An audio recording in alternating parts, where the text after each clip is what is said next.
All right, let's kick things off with a few questions that might sound a little out there. But trust me, where we're going with this reveals something really important about how our minds work, or maybe more accurately, how they sometimes trick us.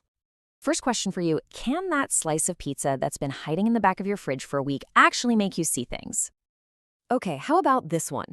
Does your morning cup of coffee really make you smarter, or does it just give you the rocket fuel to do dumb things with a whole lot more energy? And that leads us to the big one, the one that really matters. When it comes to figuring people out, can you honestly, truly trust your gut? You see, these questions get at a huge problem. Our intuition, that gut feeling we rely on all the time, can be so wrong. And the scariest part, we almost never realize just how off base it is. One of the biggest reasons for this is something called hindsight bias. You know this feeling. It's that, oh yeah, I knew that was going to happen feeling you get after the fact. Your buddy eats that sketchy pizza and gets sick, and you're like, dude, I totally knew that was a bad idea. But if he was fine, you'd never think about it again. Our gut is great at making sense of the past, but it's just awful at predicting the future. And it doesn't stop there. We're also just naturally overconfident in our own judgments. Plus, our brains are basically pattern-finding machines, which is great for survival, but it also means we see patterns where there are none. You flip a coin, you get 5 tails in a row, and your brain just screams, whoa, that's a streak. Something is up. But really, the odds were 50-50 every single time. These mental shortcuts are why common sense alone just isn't enough to get to the truth. So, if our own brains are this good at fooling us, how on earth can we ever study them accurately? Well, that's where science comes in. The scientific method gives us the tools we need to get past our own biases and find out what's really going on. And it's a very clear process. You start with a question, which helps you form a theory. That's kind of the big picture idea, like sleep helps memory. Then, from that big theory, you create a specific testable prediction. That's your hypothesis. So, for example, students who sleep 8 hours will do better on a test than students who only sleep 4 hours. See, that's something you can actually test. But here's the most important part, replication. If other scientists can run your same experiment and get the same results, then you know you're really onto something. Okay, so before psychologists can explain why we do what we do, they first just have to describe it. And they've got some really cool tools for that. First up, you have the case study. This is where scientists do a really deep dive on just one person, or maybe a tiny group to see what they can uncover. Now, case studies are fascinating.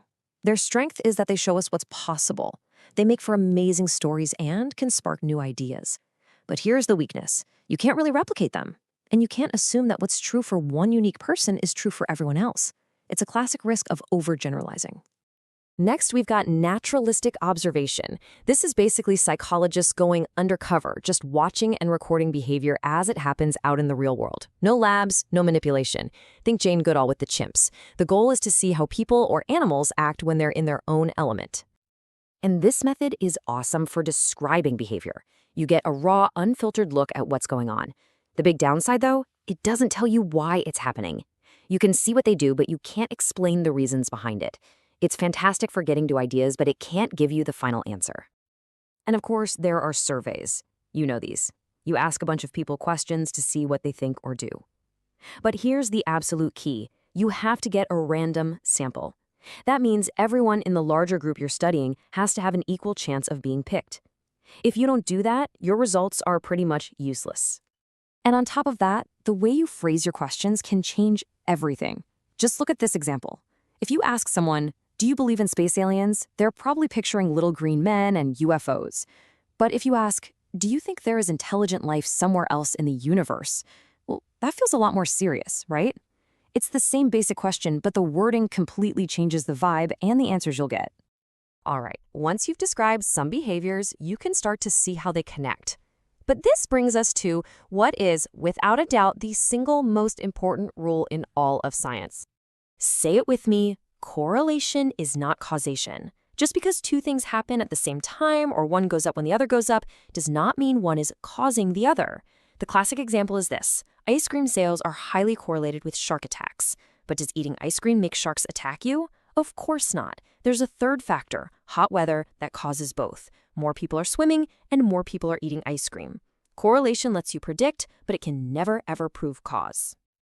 So if all these other methods can't prove what causes what can? To get past correlation and find true cause and effect, you need the power of an experiment. This is the only tool that lets you isolate the one thing you're trying to study. And every good experiment has a few key ingredients. You've got the independent variable. That's the thing you, the scientist, actually change or manipulate. Then there's the dependent variable. That's what you measure to see if your change had an effect.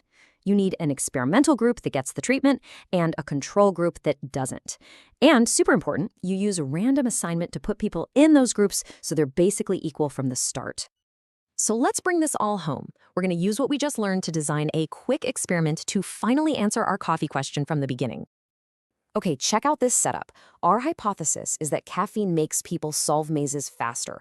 So our independent variable, the thing we're messing with, is the caffeine dosage. The control group gets a placebo, which in this case is just decaf coffee.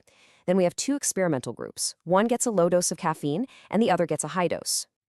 And here's how we'd run it. First, you get everyone's permission, of course. Then you randomly assign them to one of the three groups.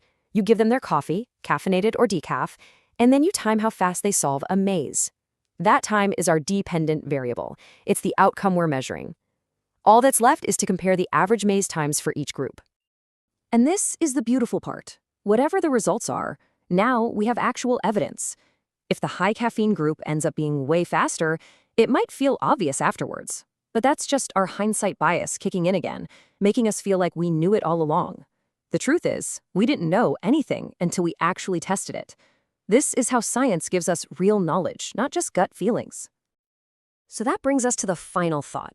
The scientific method isn't just for people in lab coats. It's a way of thinking critically, of being a little skeptical of our own intuitions, and looking for real proof. So the only question left for you is, what common sense idea are you going to question next?